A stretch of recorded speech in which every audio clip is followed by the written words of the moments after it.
Graças a paz de Cristo, meus queridos. Eu quero falar hoje sobre o querer e o efetuar, que Deus opera em mim e opera em você.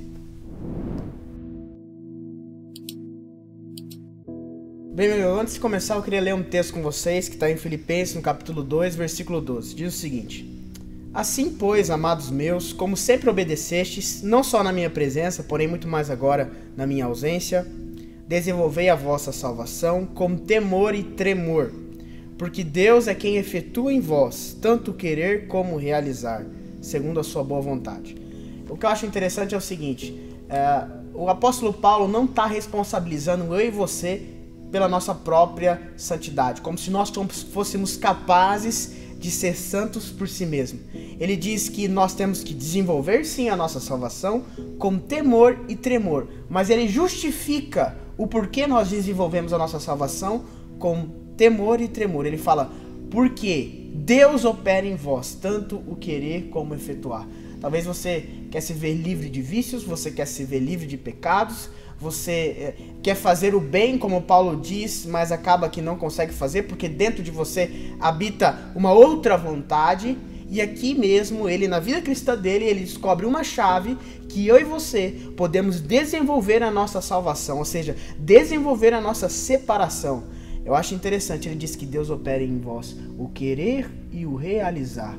Portanto, tem muitas coisas que a gente às vezes não é capaz de vencer, mas você pode orar e dizer o seguinte: Pai, eu não sou capaz de vencer isso, então opera em mim um querer diferente. Sabe, eu não tenho desejo de ler a palavra, eu não tenho desejo de te buscar, eu não tenho desejo de tantas coisas que eu sei que são boas para mim, mas o Senhor, a Bíblia diz que o Senhor coloca em mim o querer. Então coloca em mim o querer de fazer o bem, coloca em mim o querer de ler a tua palavra. E sabe, meus queridos, tem muitas realizações que você não consegue fazer. Você fala assim: Deus, me ajuda a realizar. Eu não consigo bater na minha meta, eu não consigo, ter uma disciplina de oração, mas o Senhor pode fazer com que eu realize isso. Nós temos que entender o que Salomão entendeu há muito tempo atrás, inspirado pela sabedoria divina.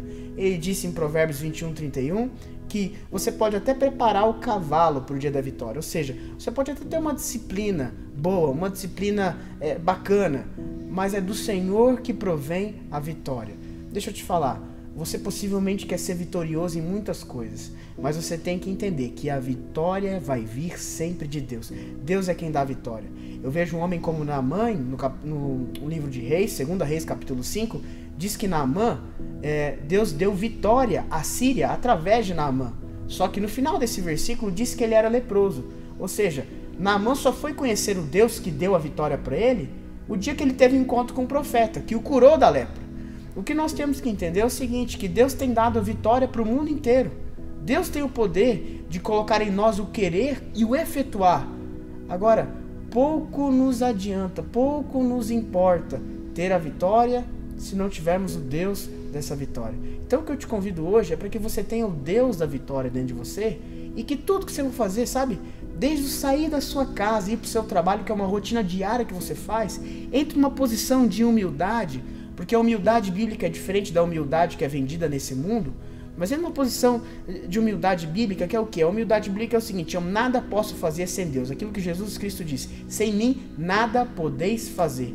A humildade desse mundo é confundida com a simplicidade. É a pessoa que tem muita coisa, por exemplo, e ela é uma pessoa simples, come o mesmo pão com manteiga que você, toma o mesmo café com você, não trata indiferente ninguém. Nós confundimos a simplicidade com a humildade. A humildade de verdade é quando nós colocamos Deus acima de todas as coisas e dependemos 100% dele. Por isso, até nos mínimos quereres e até nas mínimas realizações, peça a Deus para que Ele coloque a boa vontade dele e você dependa de tudo desse Deus, tá certo? Ele pode mudar o teu querer e Ele pode mudar as tuas realizações. Que Jesus te abençoe, viu?